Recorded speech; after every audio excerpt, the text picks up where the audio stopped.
everybody, it's Ruby. I hope that you all are doing well. Today I have a video all about my top tips for your senior year of high school.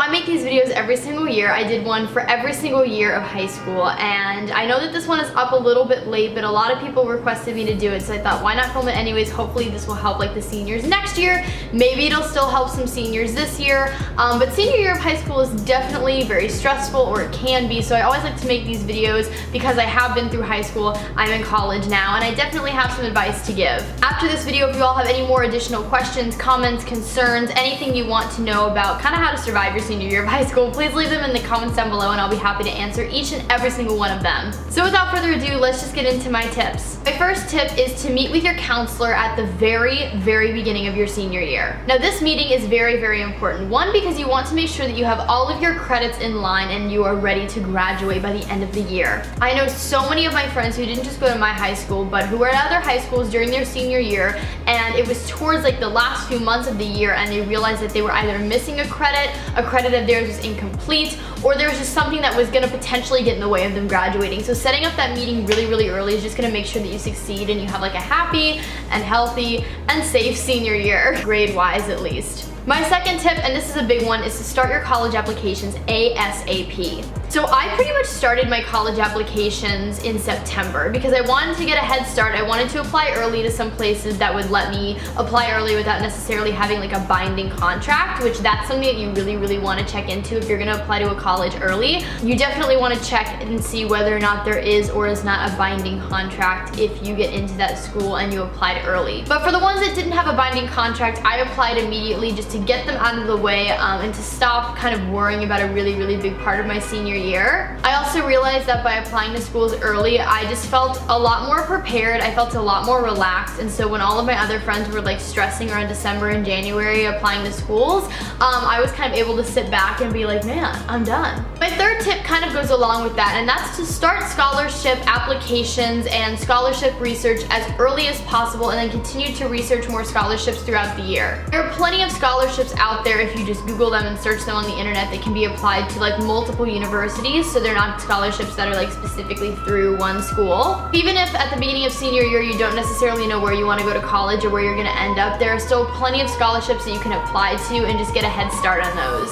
My fourth tip is to ask for your letters of recommendation early. So when it comes time to college applications, most schools are going to have you send in anywhere from 1 to 3 letters of recommendation, and teachers, school counselors, people in your life are going to just be like bombarded with requests. So what I found was really helpful was to literally ask for letters of recommendation like as soon as I knew how many I was going to need. And that way I pretty much had all of my letters of recommendation like ready to go by like the end or middle of October. I can't remember exactly, but I definitely had them done like so much earlier than anybody else, because if you just wait too long, counselors and teachers are gonna have like 50 other letters to write, so naturally like it's just gonna take longer. My fifth little like tip reminder, it's more of a reminder, is your grades are still so important your senior year. Let's say you get a scholarship to university your senior year. If your grades are not up to par by the end of the year, you can lose that scholarship so easily, and I had friends who were in that exact situation, and it sucked and it was heartbreaking to watch. But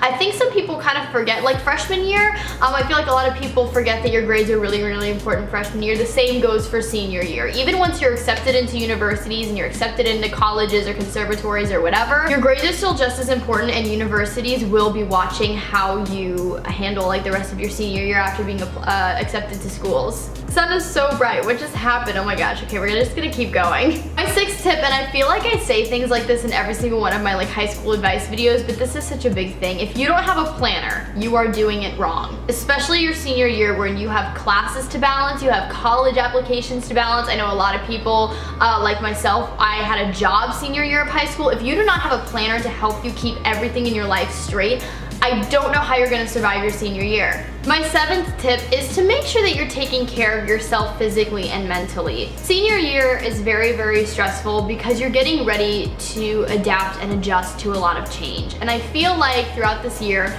people really forget to take care of themselves. So make sure that you are sleeping and you're eating right and you're exercising. I cannot stress that enough. There were certain nights that while I probably could have stayed up until 4 a.m. doing homework, I just had to understand that that was not right for my body and I had to go to sleep early because if I wasn't getting enough sleep, like I was noticing that it was affecting just like my mental state, it was affecting just my mood, it was affecting just how I felt. And so it's really, really important to remember that not only is it important, yes, to get like good grades during your senior year and to like keep up academically, but to also really, really take care of like your mind, body, and soul. Okay, so I kind of changed the camera angle. I hope that this maybe helped. This is like the most spastic video in the world and you can like see my makeup collection behind me. I'm so sorry. But my next little tip is to understand that your friend groups are going to change your senior year. I found that during my senior year, I definitely matured a lot. I became a lot more independent. I was ready to move on, move out of high school. I was just very determined.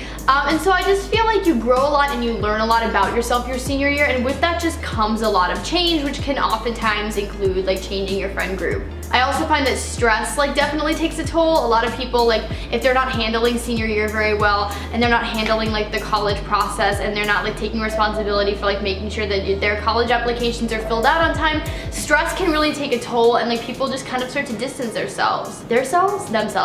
And lastly, my final tip is to just have fun. Yes, senior year is stressful. Senior year is bringing about a lot of change, but that's also very exciting. For me, I've always been a person who craves change and loves change, and it's just really, really important to embrace and accept it. Take time to do things that you enjoy. Take time to spend time with your friends, you know, who you might not see after moving away, after starting college and starting this new life, you know, that you're about to embark on. So just remember that throughout the times where you're kind of like, oh my god, life is crazy, to also have times where you're like, oh my god, life is wonderful. That's it for today's video. I really hope that you all did enjoy this. If you did, please give it a big thumbs up to let me know that you would like to see more of me on this channel. Please subscribe and help me grow the Ruby Rocks the World family. It would mean the world to me. Follow me on all my social media networks. Links are always in the down bar below. I hope you guys are having an awesome day, night, afternoon, whenever you all are watching this video, and I will talk to you guys in my next one. Okay? Bye everybody.